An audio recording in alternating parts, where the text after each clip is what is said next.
Dr. Zacco. Today I'd like to talk to you about different ways of harvesting during hair transplantation. There's different methods that can really be divided into two categories. One is the strip method and the other is the follicular unit extraction, FUE method. On previous videos I've talked about at length about the FUE method. Today I'd like to stick to the strip method. With the strip method, the tissue is taken out in the back of the head, usually about as big as my pinky, and it is taken from the back of the scalp, and then that tissue is put underneath the microscope and divided up into grafts.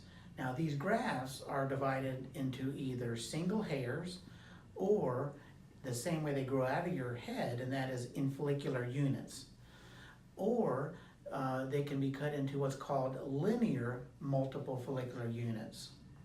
So we do them here, we do all those here, and they're basically, we put them in different areas of the scalp for different reasons. So for example, we cut the hairs into the grafts into single hairs, and those we put into the eyebrows or the eyelashes, or in the very front hairline of the scalp, usually about 5 millimeters or a half a centimeter back into the hairline. And then the larger grafts go from there further back.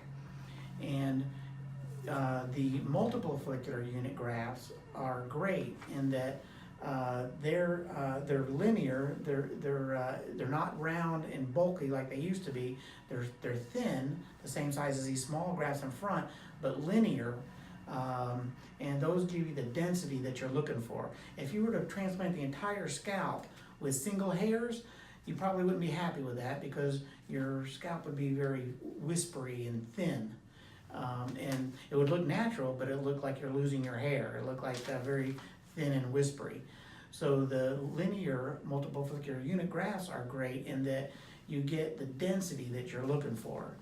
So in a nutshell, that's hair transplantation, harvesting different techniques, and I hope that helps.